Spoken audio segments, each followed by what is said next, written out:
Another wonderful episode of No Party Preference. We haven't done this one in a hot minute, but here we are back again since the election is imminently, like, 2 weeks away, basically, right? Or my parties are preferenced. Yeah, no, they're not preferenced. Like, I have a preference of no party, good sir. That's the opposite of what what the name is. Anyways, I'm Josh. He's Adam.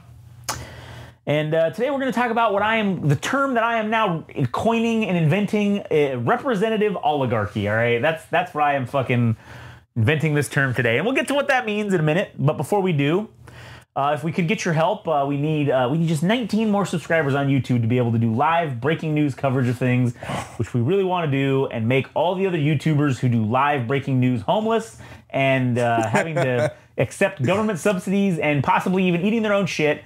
If you can help us achieve these goals, we would be eternally grateful. So go to YouTube, Game Rage Magazine, like, comment, and subscribe. You can also follow us on Instagram and TikTok at Game Rage Magazine, Twitter/X at Game Rage Mag. You can follow Adam at All Gas No Trash Official on Instagram, and go check out the All Gas No Trash podcast. Additionally, if you like anime, follow Frank at anime_syndicate_podcast, and go check out the Anime Syndicate podcast. All right. Representative oligarchy. What the fuck does that mean, Josh? Somebody asked me. Actually, no one asked me because no one even knows what this term is because I just fucking invented it. It's an original Game Rage Magazine fucking term. It's a Game Rage original. Damn, dude, that's what it's going to be. We are on Netflix. It's going to be Game Rage Originals. Like, fucking...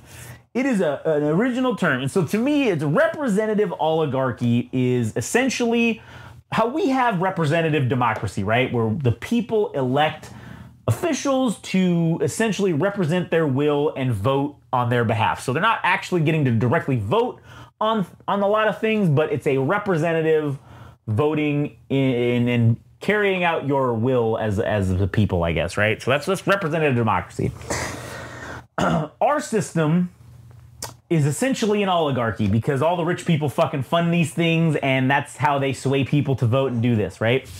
So the way I've been seeing this happen as of late is it's kind of been more shoved in our face, I feel like, than previous elections. But a representative oligarchy is essentially where people who have wealth, they fund and they promote political candidates. So right now in this instance, we have like Donald Trump and Kamala Harris, right? There's two candidates. So there's two sides, right? They fund and they promote those candidates. They give millions and in some cases hundreds of millions of dollars to political committees to help these individuals that they're supporting get elected. And because of that essentially buys them a favor. Hey, I'm going to pay hundreds of millions of dollars so you can be president. I got to get some return on this investment. Why else would I give you 100 or 200 million or however the money, whatever the number is, $100 million to help get you to be president if I'm not going to receive any benefits from this, right? So I need you to win. So in exchange, you are going to be the representative to carry out the things that I need to do, right? So it's oligarchy. It's run by the rich, but in an oligarchy, it's the rich that are the ones that actually just run everything. It's not, there's no in-between middleman. This is representative oligarchy because whatever side wins and has the power, they get to put in the policies and pass the laws that obviously will make a difference for some of these heavily multi-billionaire type individuals. And so that's what it is. It's representative oligarchy. The will of the rich being carried out by a selected representative, i.e. in this instance for, the presidential election, you've got the two big ones. You got Elon Musk with Trump, and then you've got now Bill Gates with Bill Gates and like the Soros the George Soros thing with Kamala Harris. This is part of the reason why I don't think that like we need to get rid of political action committees, and we need to get rid of money being involved in politics in terms of elections. Wasted money. $50 million from Bill Gates and $75 million from Elon Musk to donate to each respective candidate that they want. Man, $50 million could do a lot of damage for other fucking things that are more serviceable to numerous Americans. But here we are. in an election period where this money is being thrown and wasted on campaign ads or other dumb bullshit. And it's like, that's not really necessary for campaigning for the U.S. president. As you were saying, the contributions, or rather the money that should be allocated for an election campaign, should just come from the government directly, and nobody should get any more than, whatever the amount allotted is. Yeah, it should just be, hey, you get this amount, everybody's on the same playing field, this is what you get. And it's not even a matter of being on the same playing field, it's a matter of you're not owned by anybody. You don't owe anybody any favors that got you here into this position, because obviously when you're in this position of power, the decisions you make can affect major companies, major people. It can affect individuals like such as us, as basic regular Americans, right? And so if you've got a multimillionaire paying all this money, and in the case of Elon, it's a little more fucking egregious because, listen, Elon's basically NASA at this point.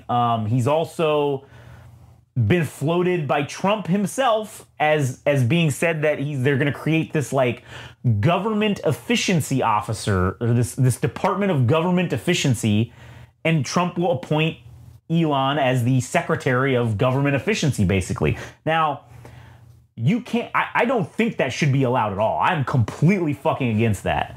Not a government efficiency department, but I'm completely against someone who just basically purchased a secretary position, a United States secretary, someone that would be in the line of succession for president. You just purchased a seat. You purchased that nomination from the president by paying $50 or $100 million to get into government, right? To get into that role. And it's like fucking having BlackRock run the SEC, or exactly what it is. Or any other something like that. Yeah. Well, again, it's like the Fed chairman is usually, the last, I think 20 of them have been someone who was a former CEO or a former top individual of a Fortune 500 major finance Wall Street firm. And those are the guys that are breaking the rules. But if the rules are being enforced by one of their own, then the rules don't get enforced to them.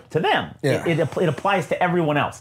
And that's how, again, this is how we get problems. If you've got somebody in office who's going to be, you expect them to be fair and impartial. You expect them to do what the best thing for the country is, not what the best thing for individuals, someone such as like, someone who gave them a bunch of money. Obviously, Bill Gates, and this is the other fucking part that's insane, is it came out that Bill Gates gave $50 million to a PAC or a super PAC for Kamala Harris, right? And his response when was asked about that, oh, that was just supposed to be under wraps. That wasn't supposed to be public information. He said that out loud? He said that to the person who asked him this. I'm like, wait a minute. You want to give money to a politician to help get them, or not to them directly, but you want to give money to an organization that's trying to get a politician elected, but you don't want the people to know about it? I think we should fucking need to know about it. The crazy part that you wanted to keep it a secret is insane, because I think it's very important that people need to know who the millionaires are and who the billionaires are that are giving money to these individuals, because let's be honest, that's part of the package you're voting for right now. Part of the package is you're voting for, with Kamala Harris, you're getting the George Soros fucking people, you're getting the Bill Gates people, you're getting whatever could potentially benefit them being part of what she's going to do in office. And with Trump, you're getting Elon, you're getting fucking, I don't know, the fucking Koch brothers or whatever family. You're getting those billionaires. You're voting for the package that's going to also assist them. So that's not what we should have. We shouldn't have to consider any of that shit when voting for president. We should just have to consider the person to do the best fucking job based on their merits and based on their plans for us in the future. Impartial to all parties. Correct. But the problem is we can't do that because there's too much money involved. There's too many people that they owe favors to get them into this thing. And the craziest part with the Trump shit, all the Trump people like to say, oh, he did this all on his own. He did this with his own money, blah, blah, blah. No, he didn't. No, he didn't. It's very clear that he did not. Kamala Harris obviously could not do this with her own money because she's a politician, a lifelong politician. She basically doesn't have the money to do this, right? So obviously she got to get it from somewhere. So, but she never touted herself as doing that either. Right. So Yeah, correct, right. But what I'm saying is we know for sure that they're getting money from other places. That was the point, right? So this current election, God, it's fucking crazy, but this is, and I know everybody fucking says it, but it's, I feel like for real this time it might be for real. This might be the most important fucking election that we actually have in the country. Until the next 4 years. Until the next 4 years happen. But, I mean, what are we going to get? What are we going to get from this? I really don't, you really don't fucking know. An unhinged Trump who has no reason to fuck around, who has no reason to do anything that he promises in the campaign because he can't get elected again. He would have no reason to do any of the shit that he's promising people because he doesn't have to. I don't got to convince assholes to vote for me ever again after this. I can do whatever the fuck I want, which is likely why all these people are giving him a shit ton of fucking money, because he can do some things that could potentially help them out for the next 4 years, and he doesn't care about the public fucking backlash or the public response to what that's going to be. Kamala Harris, maybe on the other hand, she probably has she's vice president, but she's got, technically, she can serve 2 more terms as president, so she's going to have to, at least this first term, she's going to have to make do on some of the promises she's made publicly. They're going to have to at least fucking get some of those done. So we at least know we're going to get that out of her, right? Whatever little incremental things that they're promising, such as making the federal minimum wage $15 an hour, or bring that up or whatever. I believe that she could do that, right? I believe that that's probably something that's going to happen. But they're going to have to follow through on that promise. They can't just be like, oh yeah, let's make all these promises and then who gives a fuck? Because who cares if who cares? We don't need to impress anybody. We don't got to get reelected, right? Because you're at the end of your service terms. So I don't know. It'll be interesting to see what happens. Like I said, the election is only just in like 2 weeks, right? What's today? It's October next 25th. Yeah, so it's like a week and a half. Actually, it's a week and a half. Yeah, it's like a week and a half, I think.